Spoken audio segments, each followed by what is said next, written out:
ले जी, इश्क मुर्शद एक बहुत ही ड्रामा पहुंचा है अपने इख्तिताम को। बहुत अच्छा ड्रामा था, यहाँ पे उसके पॉजिटिव एस्पेक्ट्स के बारे में बहुत सी बातें की गई।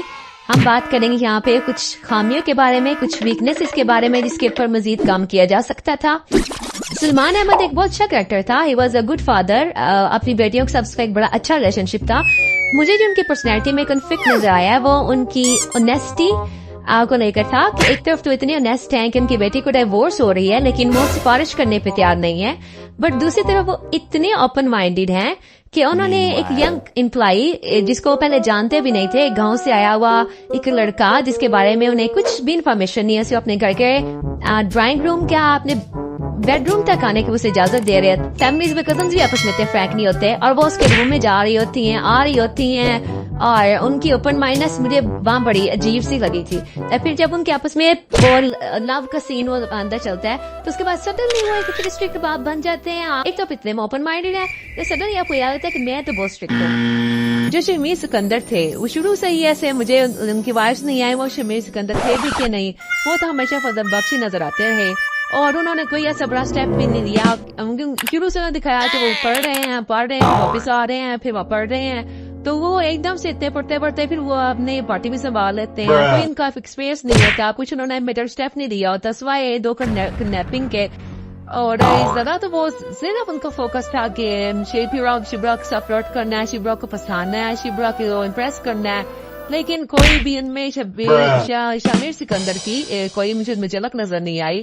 हाँ वो आप बिल्कुल ठीक कह रही हैं कि उनको एज अ पॉलिटिशियन जो एक इंसान के ज़हन में एक उनका कैरेक्टर बनता है वो हम नहीं देख सके। जैसे हम एक पॉलिटिशियन को देखते हैं वो तो हम बस देखते हैं कब बनेंगे वो, लेकिन कभी नहीं बन सके। चले जहाँ तक शिब्रा है आप द मोस्ट जो इम्पोर्टेंट कैरेक्टर है इस ड्रामे का, शिब्रा का मैं तो एंड तक शिब्रा के CSS का रिजल्ट का वेट करती हूँ। You know I was like चले जी पहले एपिसोड दूसरे 31 तक कब होंगे CSS के पेपर्स, मैं तो उसी का वेट ही करती रही कि वो इतनी एम्बिशियस थी। कहाँ वो हमेशा गोल्ड मेडलिस्ट थी, फिर वो हमेशा प्राइज लेती रहती थी, अपने बाबा का वो सर फखर से ऊंचा करना चाहती थी, हमेशा एक एम्बिशियस लड़की थी। एंड देन ठीक है आपको मोहब्बत हो जाती है, आपकी जिंदगी में और चीजें भी आ जाती हैं, लेकिन आपका एम्बिशन कहाँ गया?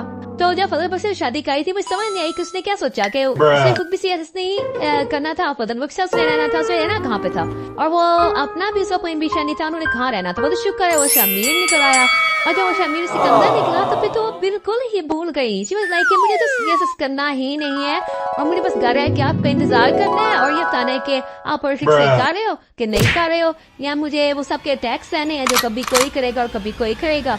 और फिर हालांकि शमीर ही उसको कहते हैं कि आप कर लो प्लीज, आप कर लो, और वो जाती हैं तो वहीं से अटैक होते हैं और फिर वो खत्म। बस मैं तो ना सेकंड सीजन में ही चाहती हूँ प्लीज CSS क्लियर करवा दीजिएगा उसका।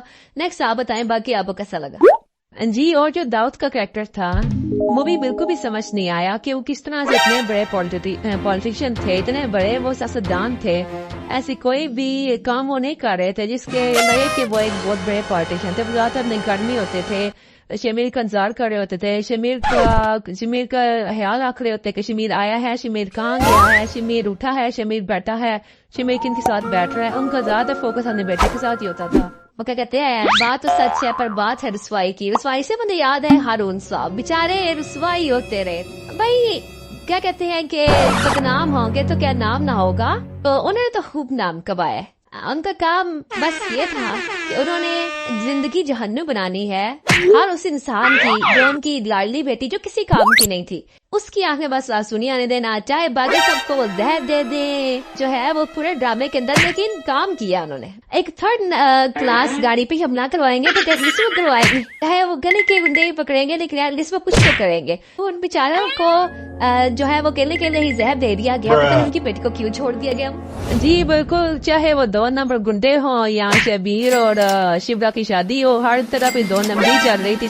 और उसके ऊपर एंड पे आपने इस तरह से कंजूसी दिखाई हो और फिर एंड पे आके आपने जैसे आपको भी महंगाई का शिकार हो गया मुझे लगता है। और अब हम अगले सीजन का सब की तरह वेट कर रहे हैं। हमें भी ड्रामा बहुत अच्छा लगा, एक लाइट पर ड्रामा था, सब हंसी हमने एंजॉय किया। फजल बख्श का कैरेक्टर बहुत एंटरटेनिंग था, शिबरा का एक बहुत ऐसा कैरेक्टर था जो अपलिफ्टिंग था, बाकी हीरोइन की निस्बत शुरू में ऐसा दिखाया गया, एंड पे आके उसे लेट किया गया और बहुत सी चीजों पर कॉम्प्रोमाइज किया गया। एंड पे जो थी शिबरा के फादर की जो डेथ या नेसेसरी थी, उसको नहीं मरना चाहिए था। फिर उसके बाद शिबरा ने उसको माफ भी कर दिया, जस्ट बिकॉज कि उसने उसके एक विलन जो उसने माँ को भी उसने मारा होता है, वो इसलिए नहीं मारता कि मैं डीप साइकोस था कि उसने उसको बाप को मार दिया, उसकी माँ को मार दिया, फिर उसने उसको विलन को मार दिया और फिर सब सुशी रहने लग गया। इट वाज अनकम्प्लीट और कोई ऐसा था स्टोरी को एंड पे आके इन्होंने अच्छा सा रैप अप। और अब हम सोच रहे हैं कि सेकंड सीजन में हमें बहुत सी उम्मीदें हैं कि जो थोड़े बहुत चीजें रह गई हैं उसको बेहतर किया जा सकेगा। ठीक, मिलते हैं आपको नेक्स्ट स्ट्रीम में। उम्मीद है आपको पसंद आया होगा। दीजिए मोमो को इजाजत।